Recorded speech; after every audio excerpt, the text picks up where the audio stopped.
Témoignage du médecin traditionnel du Cameroun. Chapitre 1, mes antécédents.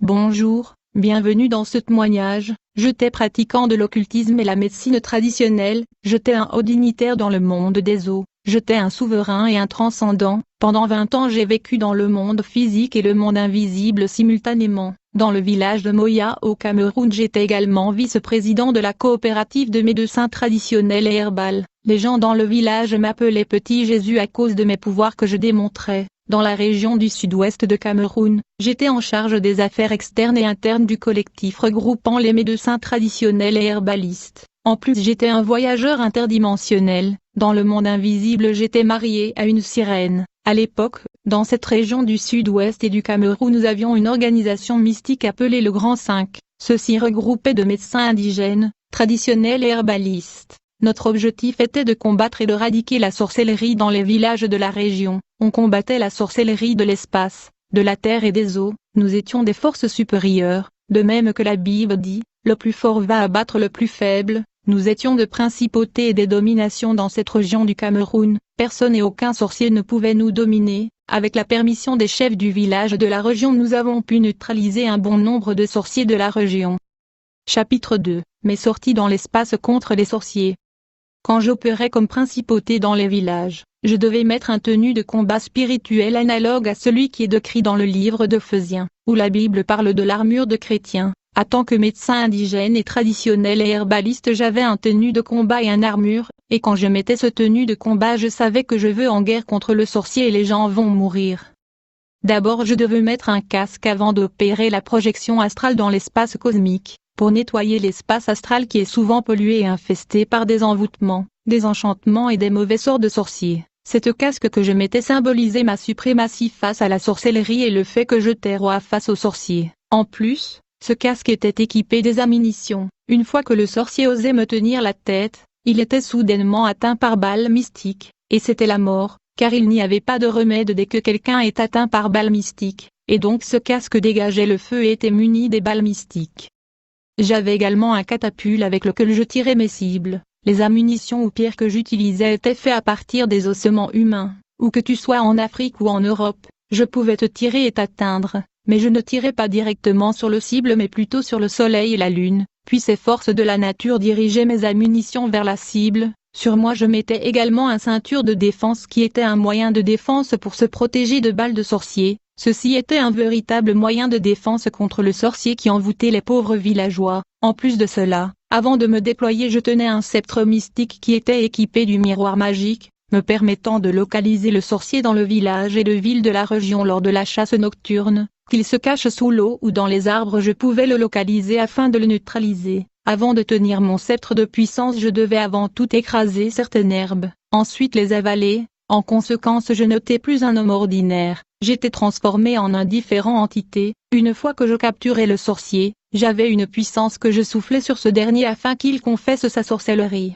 Il devait confesser sa sorcellerie ou mourir, mais même s'il confessait sa sorcellerie il mourrait tout de même, au moins que nous le défendons car les sorciers ne sont pas supposés révéler leur sorcellerie par crainte de la mort. Dans ce conflit contre le sorcier, j'étais blindé spirituellement et physiquement, je veux dire, même les ammunitions physiques ne pouvaient pas m'atteindre. Ainsi pour tirer le sorcier j'utilisais le sceptre de puissance et les paroles que je prononçais. Chapitre 3, mon initiation.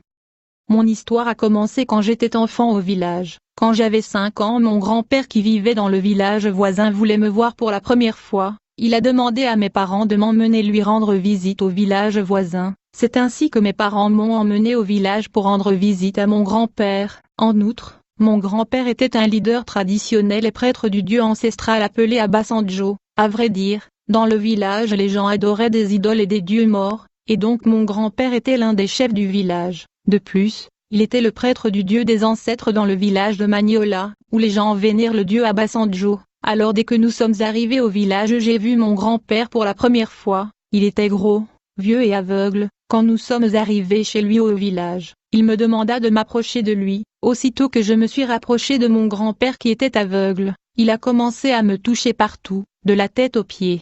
Puis il a commencé à invoquer les esprits des ancêtres de venir dans ma vie. Il appelait les ancêtres qui étaient déjà morts. À vrai dire, dans ce village de Magnola au Cameroun, nous ne croyons pas que les morts sont morts, nous croyons que les morts sont vivants et ils sont autour de nous, ainsi les gens adressent leurs prières aux ancêtres morts. Le grand-père a demandé aux esprits des morts de me protéger et de me guider, ils étaient supposés marcher devant moi et après moi. Ensuite, le grand-père m'amena derrière sa maison, et me demanda de me tenir sur une pierre qui ressemble à une tombe. Enfin, il cassa le noix de coco, et il versa de l'eau du noix de coco sur moi, tout en répétant des paroles incantatoires. Ceci était véritablement le début de mon initiation. Après ce cérémonie au village de mes ancêtres, nous sommes retournés au village de Moya où je fus inscrit à l'école primaire. Quelques années après, j'ai fini l'école primaire, mais cependant je ne pouvais pas aller à l'école secondaire à cause du manque de moyens financiers. Puis un jour dans le village, une femme est arrivée dans le village. Elle venait du village de Boyaki pour trouver un garçon qui va travailler comme domestique chez elle. Étant donné que je ne pouvais pas aller à l'école à cause du manque de moyens,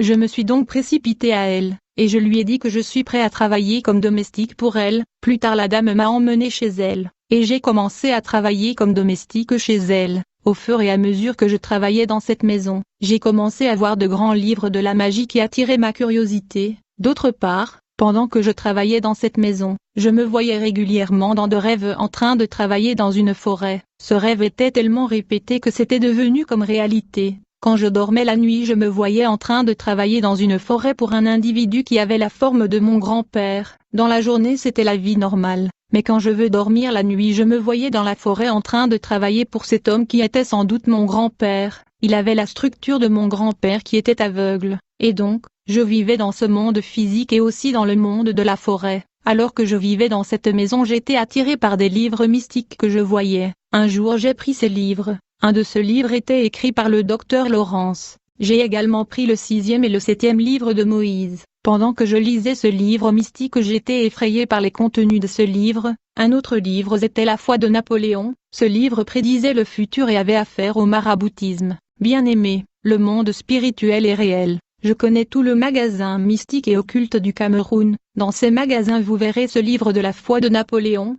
Grâce à ce livre, je pouvais opérer des projections astrales interplanétaires. Ces livres enseignent le technique de voyage dans le plan et le dimension astrale. En conséquence, j'ai maîtrisé le monde astral et je pouvais opérer de projections astrales à travers le chakra de mon ventre. J'étais un bon pilote dans l'espace astral et cosmique. Je pouvais voyager en Inde, au Japon et à Jérusalem avec l'aide de 3 bougies et de prières magiques. Je n'avais pas besoin de visa, ambassade, ou avion. Je n'avais qu'à entrer dans ma chambre et réciter les prières magiques. C'était quand j'opérais de voyage astral que j'ai compris qu'il y a plus d'activité dans l'espace cosmique qu'à la surface de la Terre. En réalité, à part l'espace qui est parcouru et traversé par les avions, il y a un autre monde dans l'espace, où règne une autorité puissante dans l'espace qui gouverne le firmament et le monde souterrain. Il n'y a pas de terrain neutre dans ce guerre spirituelle. En plus de ceci, en tant que transcendeur, je voyageais dans l'hyperespace, le 2e ciel, et je connais la puissance à l'œuvre dans le 2e ciel. Beaucoup de chrétiens souffrent des afflictions parce qu'il y a une entité humanoïde puissante et géante dans le 2e ciel. Ce souverain dans le 2e ciel a 10 000 démons féminins, qui sont des sirènes de l'air.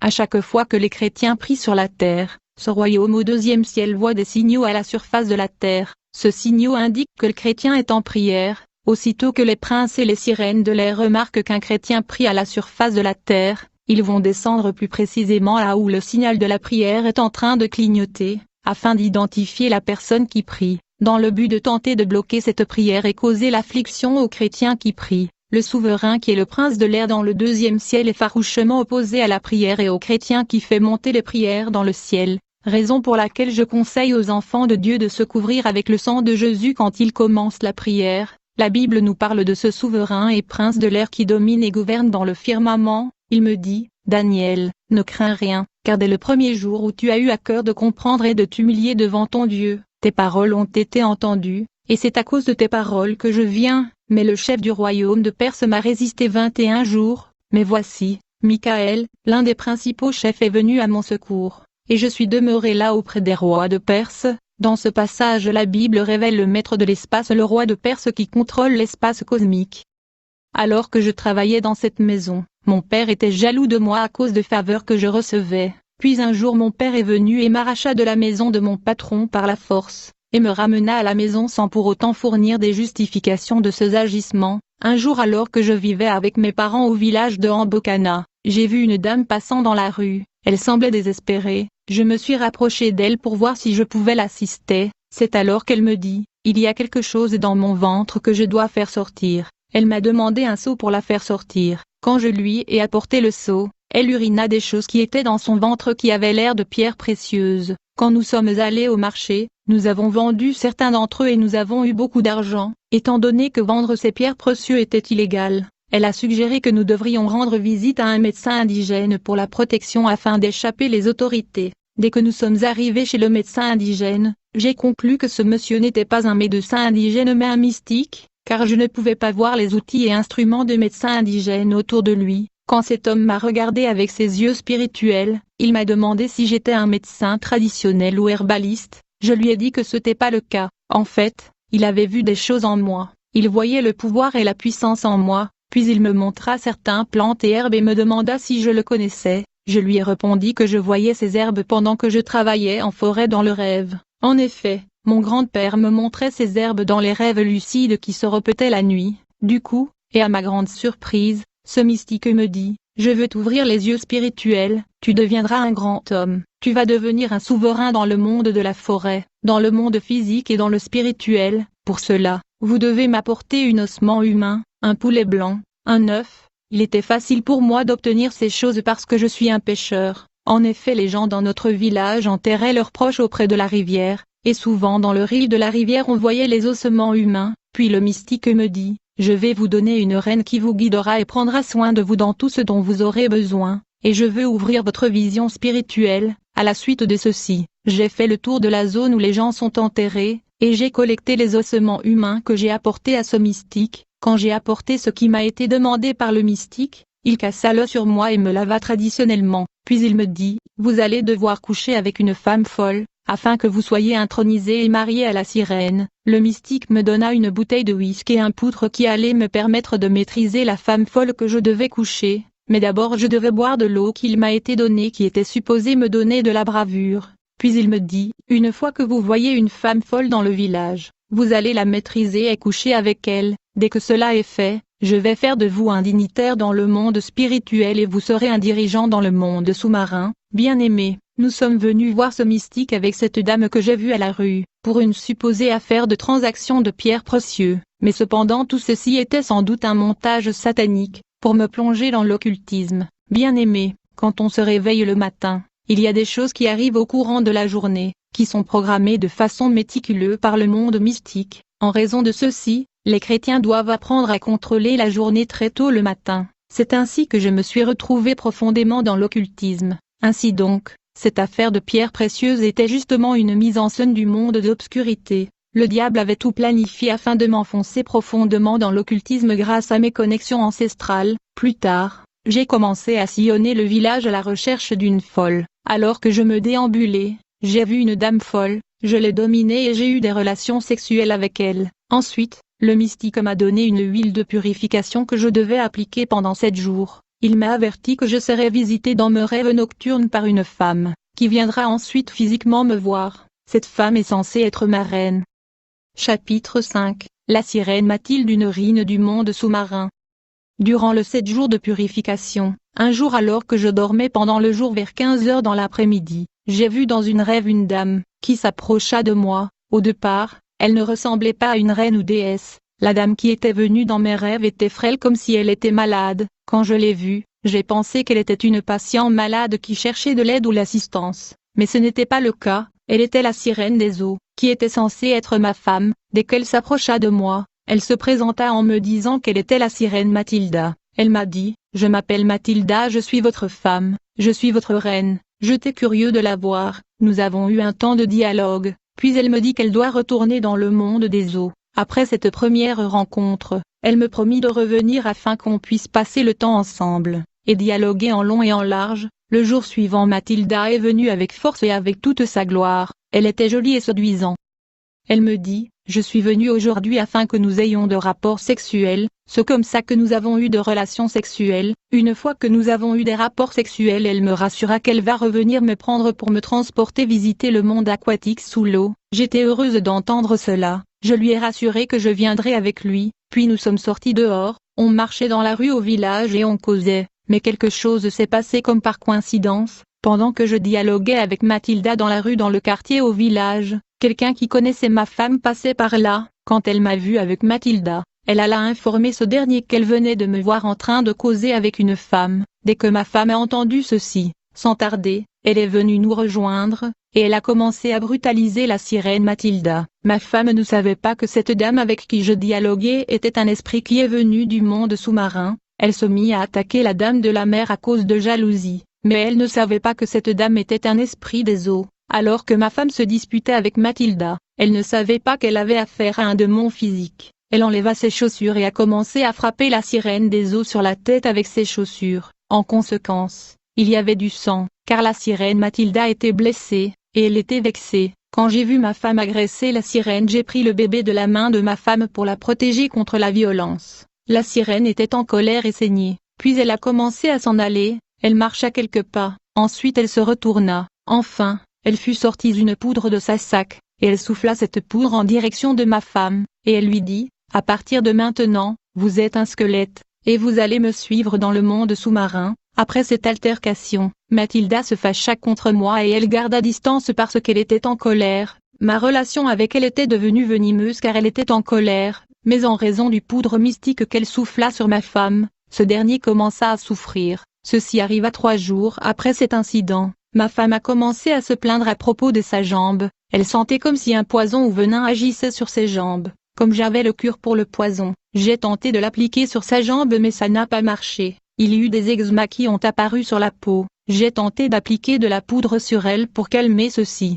mais ça ne marchait pas. Elle allait de mal en pire. Je ne réalisais pas que sa situation menaçait sa vie. Pendant que je m'occupais de ma femme, certaines villageois sont venus me proposer un emploi quelque part. Ils m'ont payé en avance. Je suis allé avec ces gens, ne sachant pas que la maladie de ma femme était mortelle. Au lendemain de ce jour, les 2 jambes de ma femme ont été paralysées, puis ce fut le tour de ses mains qui ont également été paralysées, puis elle a perdu la vue et elle est devenue aveugle. Elle ne pouvait plus parler, pourtant elle avait un bébé de 3 mois. Pendant ce temps, tous les médicaments que j'ai essayé de la donner ne produisaient aucun effet, dans la mesure où la médecine moderne avait failli. J'ai commencé à l'emmener chez les médecins indigènes et herbalistes. Je savais que cette maladie était causée par ma femme spirituelle la sirène Mathilda. Cette sirène était forte et puissante. La condition de ma femme m'avait rendu la vie dure. Ainsi, je commençais à visiter les herbalistes et les médecins indigènes. Comme ces derniers ne pouvaient pas reverser cette situation, je commençais à fréquenter les magasins occultes et indiens pour chercher un remède.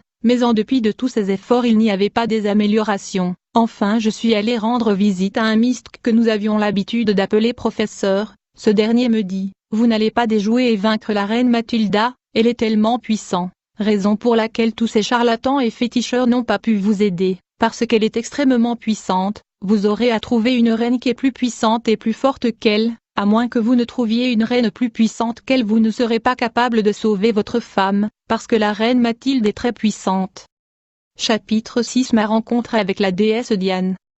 J'ai demandé le mystique où trouver une autre reine. Il m'a ordonné d'acheter l'horoscope. Quand j'ai acheté l'horoscope, j'ai vu qu'il y avait beaucoup de dieux, et beaucoup de déesses. Le mystique me montra une reine particulière qui était très puissante au nom de Diane. Le mystique m'a donné des instructions qu'il faut observer pour se connecter avec la sirène Diane. J'ai fait ce que je devais faire pour contacter la reine Diane. Puis le mystique m'a instruit de construire un sanctuaire dans ma maison. En plus de cela, je devais installer un tuyau allant de ma maison jusqu'au fleuve. Je fis exactement comme instruit par le mystique. Alors que je récitais les prières incantatoires dans le sanctuaire comme instruit par le mystique, Diana est apparue devant moi. Aussitôt, elle me dit, « J'ai vu ton courage et ta bravure. Je t'aime parce que tu es courageux. Mais ce soir nous devons avoir des relations sexuelles. Je veux tester ta force. » Ce jour-là j'ai fait l'amour avec cette sirène des eaux au nom de Diana. Quand nous avons fini, j'étais comme dans l'inconscience. Dès que je tentais de me réveiller, je pouvais sentir comme si quelque chose était en train de me lécher.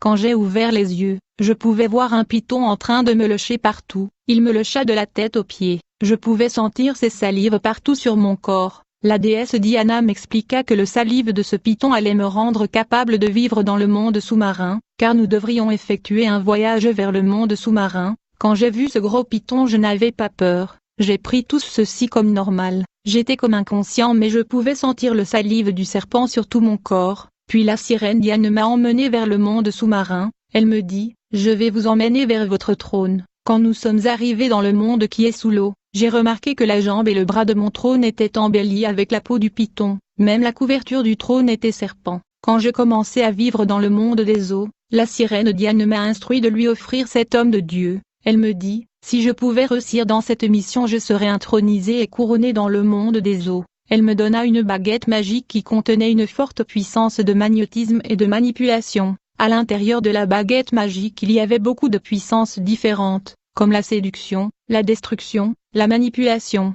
Elle me dit, si vous réussissiez dans cette mission, vous serez couronné dans un trône plus élevé. Chapitre 7 La visite du royaume sous-marin. Sans tarder la sirène suggéra que nous puissions visiter le monde fantastique sous-marin. Dès que nous avons commencé à visiter la ville, j'ai vu la beauté de ce monde. Nous sommes allés à un endroit où j'ai vu les parties du corps humain qui étaient très bien gardées. Il y avait des organes internes du corps humain et des organes externes, comme la main, les pieds, le doigt. Il y avait le cerveau, le stomac, le poumon et ainsi de suite. Alors que je me demandais ce qu'était cet endroit, la reine Diane me dit, ceux-ci sont des parties du corps et des organes des gens vivants sur la terre que nous avons capturés ici. Bien-aimés, il y a beaucoup de gens vivants sur la terre, mais leurs organes, système corporel et parties du corps sont volées et détenues dans le monde inférieur sous la mer. La sirène Diane me dit, quand un homme ou une femme a un organe ou partie de son corps capturé dans le royaume marin, vous allez remarquer que cette partie de son corps va se dégrader sur la terre. En conséquence il sera malade parce qu'une partie du corps est en captivité dans le royaume sous-marine. Il y a des gens dont le cœur est en prison dans le monde de sirène. En conséquence, ils ont des problèmes cardiaques. Il y a aussi des gens dont les jambes sont en prison dans le monde des eaux. En conséquence ils sont handicapés et ne peuvent pas marcher. Il y a des gens dont leurs reins sont problématiques parce que leurs reins sont capturés et conservés dans le royaume marin. Il y a des gens qui sont aveugles parce que leurs yeux sont capturés dans ce royaume sous l'eau. En outre, il faut noter que les sorciers peuvent voler les parties du corps, les organes et systèmes corporels de l'homme. Bien-aimés, dans le nom de Jésus-Christ, les gens peuvent réclamer, revendiquer et reprendre par la force une partie de leur corps qui a été volée et mis en captivité dans le monde sous-marin. Puis nous sommes allés visiter un endroit où il y avait comme un fleuve, mais ce n'était pas un fleuve. Mais j'ai remarqué que la matière qui ressemblait à l'eau changeait de couleur. C'était beau. Puis la déesse Diane me dit, cette matière que vous voyez qui change de couleur sont des destinées, des étoiles et des richesses des gens vivants sur la terre que nous avons capturés. Beaucoup de gens sont pauvres et en difficulté sur la terre parce que l'argent, leur richesse et le destin que Dieu leur a donné a été compromis,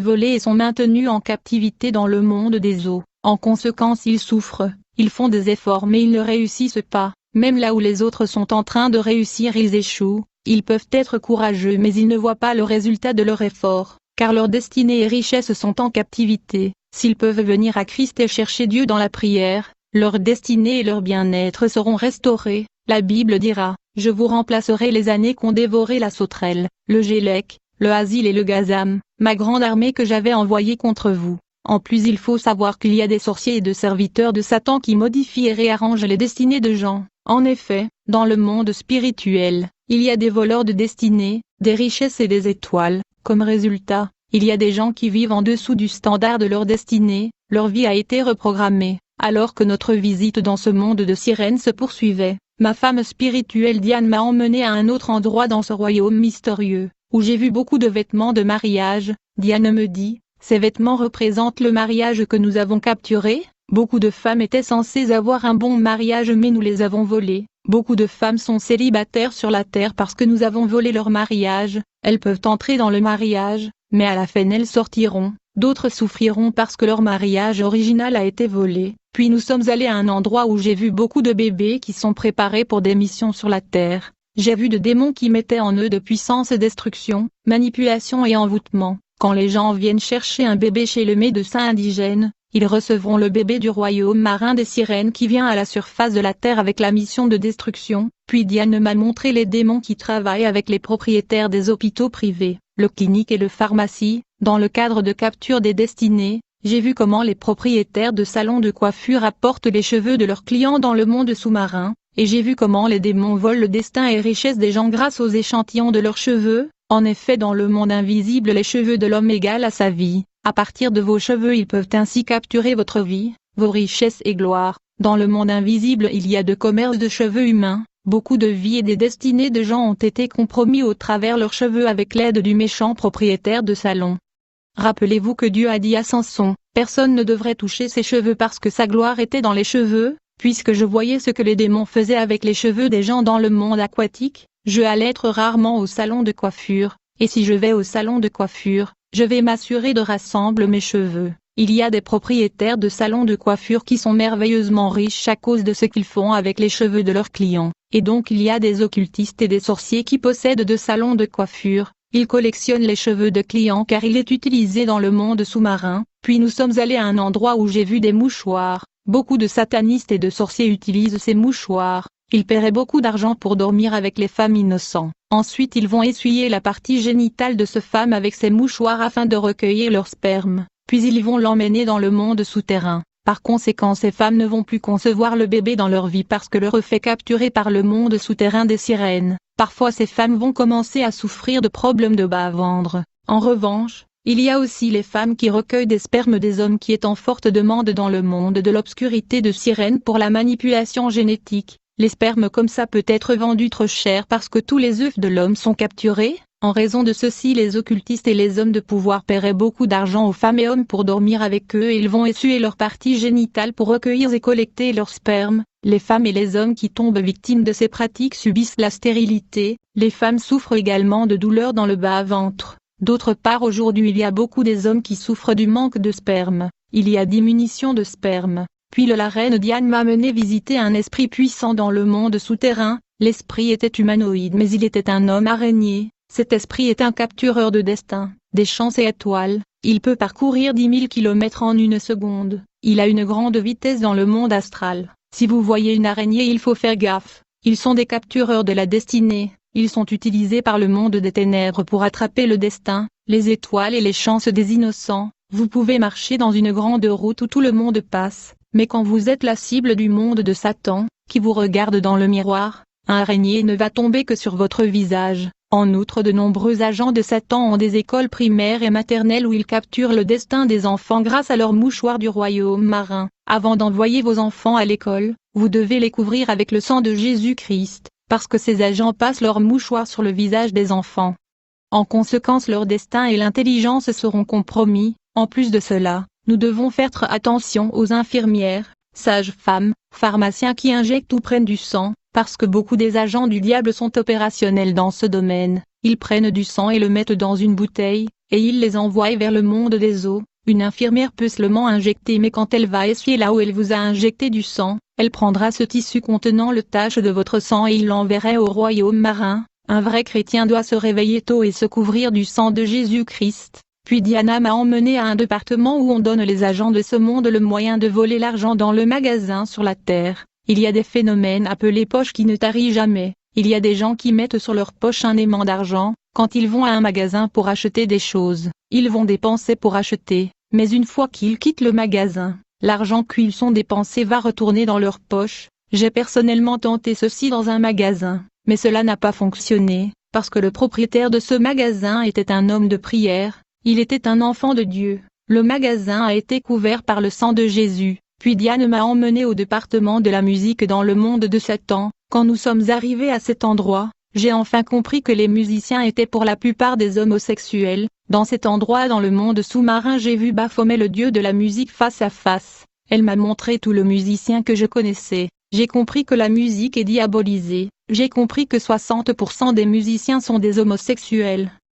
75% des musiciens sont des occultistes. Quand j'ai vu Baphomet j'ai remarqué qu'il était souriant en tout moment, alors qu'il s'entretenait avec la reine Diane il riait en tout moment. Pendant la conversation entre la déesse Diane et le roi de la musique Baphomet, nous sommes allés visiter la prison de musiciens, où j'ai vu beaucoup de musiciens qui ont été tenus en captivité. Baphomet nous parla du sort de l'une de ce musicien dans ce prison. Pendant qu'il parlait il souriait, il nous dit, cet homme est venu à moi pour la célébrité et je lui ai donné la notoriété. J'ai fait ce que j'étais supposé faire par rapport au pacte qu'il a signé avec moi, mais cet homme a failli de garder la loi, et il aurait dû se conformer aux termes et conditions du pacte qu'il a signé quand il est venu à moi. Il avait pourtant accepté d'être un homosexuel, mais il a échoué à faire ce qu'il a promis, c'est pourquoi il est ici dans cette prison. Il est mon captif car il a refusé de se conformer aux pratiques homosexuelles, que tout le monde adhère dans l'industrie de la musique. Puis la reine Diane m'a emmené au département de la nourriture. Quand nous sommes arrivés dans ce département-là, j'étais émerveillé. Ma langue ne peut pas dire ce que j'ai vu à propos de la nourriture que nous mangeons. Aucune pierre n'est laissée intacte. Bien-aimé, même l'air que nous respirons est utilisé comme canal de manipulation par le monde de Satan. À combien plus fort raison la nourriture que nous mangeons. Quand nous nous réveillons, nous devons nous couvrir du sang de Jésus-Christ. J'étais un esclave au service du diable pendant 20 ans. Je me déplaçais toujours ici et là pour causer les destructions. Je ne restais jamais longtemps ou plus d'un an dans un endroit. J'étais toujours en mouvement. Aucun